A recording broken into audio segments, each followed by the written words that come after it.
जी अस्सलाम वालेकुम। आज हम बात करेंगे कि आपने फाइलर बनना है, आप फाइलर बने हो। फाइलर बनने के बाद आप एक्टिव पर्सन है या इनएक्टिव पर्सन है। तो बहुत सारे इसके मेरे क्वेश्चन पूछते हैं मुझसे कि फ़ायदे क्या है, नुकसान क्या है, क्यों फाइलर होना है, किन लोगों ने फाइलर होना है, किसके साथ क्या क्या एसेट्स हो, कितना को उसका तनख्वाह हो। एक तनख्वाह वाला भी जाके फाइलर बनेगा, और अगर फाइलर बनना है तो कितना तनख्वाह होना चाहिए। आज मैं ये डिटेल से बता रहा हूँ जहाँ तक मेरे इल्म में है और मेरे पास है। मैं आपको बता देता हूँ कि फाइल इनकम टैक्स रिटर्न जो है, be an active taxpayer. ठीक है, आपने कब एक बंदे ने कब लायबल होना है, कब उसने कानून के दायरे में जाके टैक्स रिटर्न जमा करना है, किन लोगों को ज़रूरत है फाइलर बनने की। देखिए, फाइलर अगर किसी की इनकम या सैलरी जो है वो 5 लाख हो, या उसका कारोबार 5 लाख का हो एनुअल सालाना, या उसकी तनख्वाह 5 लाख तक पहुंचती हो सालाना, और इसने फाइलर बनना है। एक दूसरा ये कि अगर इनकम जो है किसी का 3 लाख प्लस हो तो उसने फाइलर बनना है।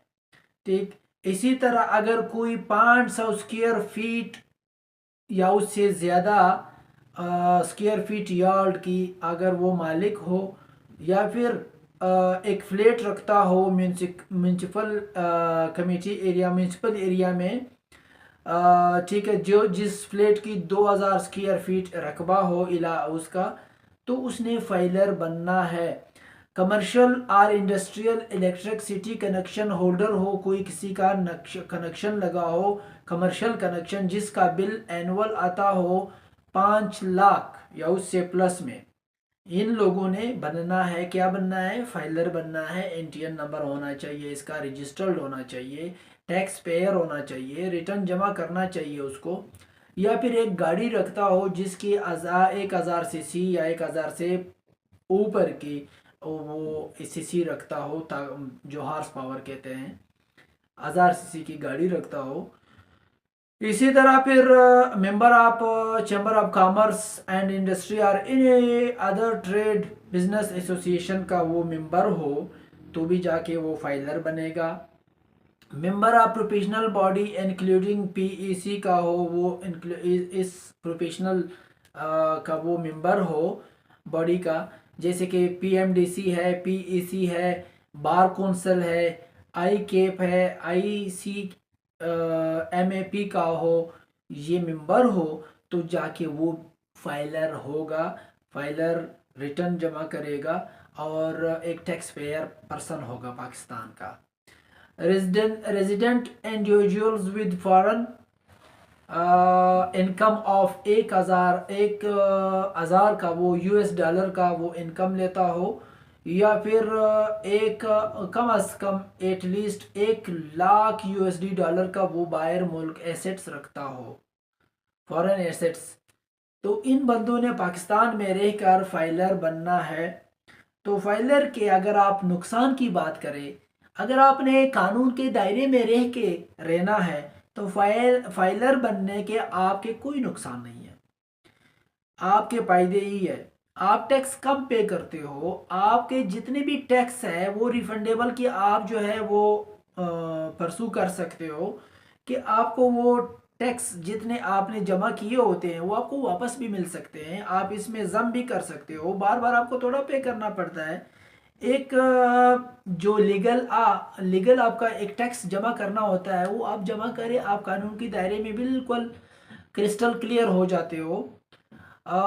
इसके नुकसान अगर देखें तो आप बाहर मुल्क जाते हो, पहले तो जा तो सकते थे, वहाँ आपको सही नज़र से नहीं देखा जाता था कि आप एक टैक्स पेयर नहीं है, अपने मुल्क को आप टैक्स पे नहीं करते हो, तो आपको वो अच्छी नज़र से नहीं देखते। इस वजह से बाहर के मुल्कों में कानून तो ज़बरदस्त है, वो कहते हैं कि यार आप अपने मुल्क के साथ मुल्क के लिए टैक्स जमा नहीं करते, जो आपके मुल्क का आप पर हक है, तो आप टैक्स जमा नहीं करते, वो आपको अच्छी नज़र से नहीं देखते।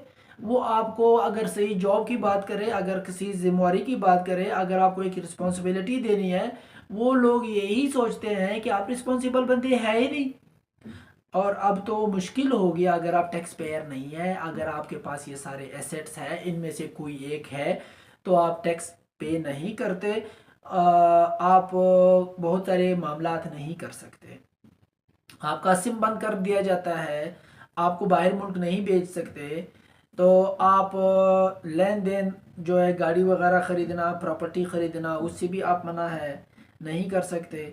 तो आपको चाहिए कि आप टैक्स पेयर बने।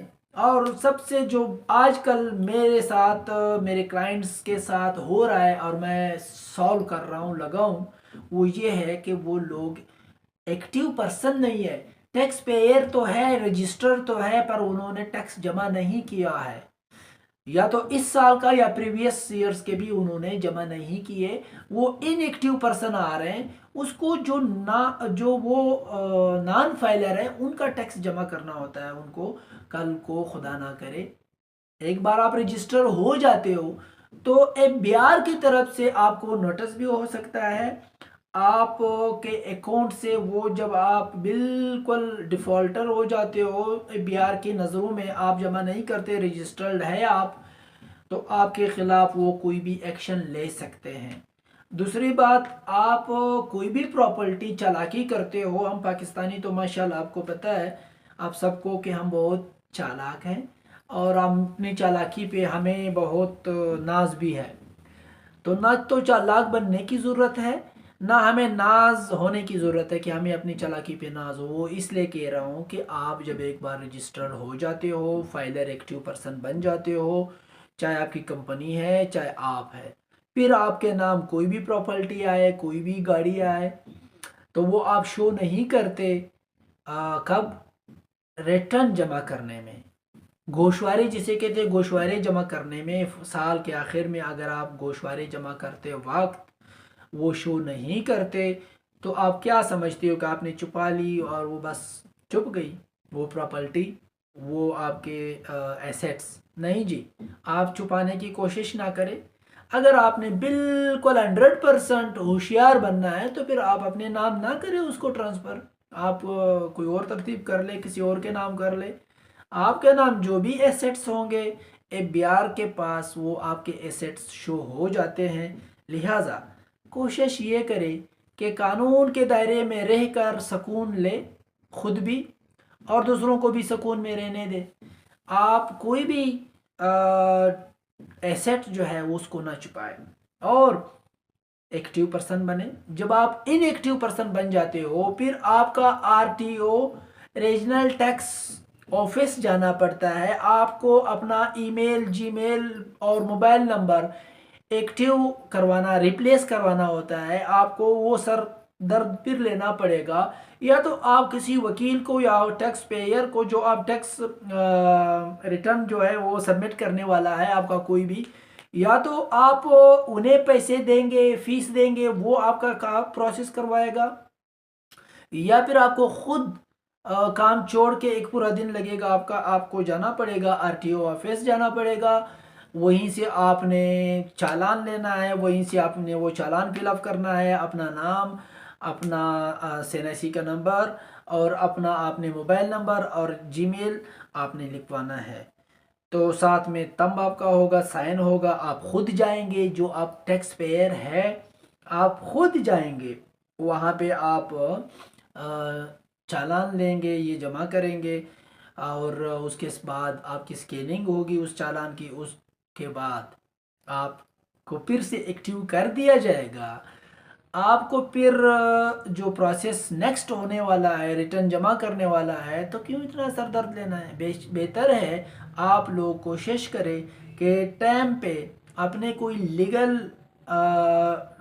टीम के साथ, या फिर वकील के साथ, या फिर जो टैक्स का काम जानता हो उसके साथ आप कनेक्ट रहें। आप पैकेज ले पूरे साल का, ना कि अर्जी काम करें, ना कि ये 1500 2000 वाला काम करवाएं कि हम टैक्स पेयर बन गए, हम रजिस्टर हो गए, एनटीएन नंबर मिल गया। इस तरह ना करें, एक ज़िम्मेवार शख्स के साथ आप मुंसलिक हो जाएं, और उस ज़िम्मेवार शख्स के साथ उसके होते हुए, उसके थ्रू आप अपने रिटर्न्स, आप अपने चालान, अपने गोशवारे आप जमा करें, बर वक्त जमा करें। बेहतर रहेगा आपके हक में भी, अपने मुल्क के हक में भी, आपके फ्यूचर और आपके एसेट्स के हक में भी। उम्मीद है कि मेरी बात आप सबको समझ आ गई होगी कि आप खुद भी परेशानियों से बचें, अपने काम करें। चंद पैसों को देकर, बचाने को देकर, 1500 हज़ार को बचाने के पीछे आप लोग जो खचल ख्वार होते हो, खचल ख्वारी लेते हो, सर दर्द लेते हो, मेरे ख्याल में कोई ये ज़बरदस्त बात नहीं है। जी।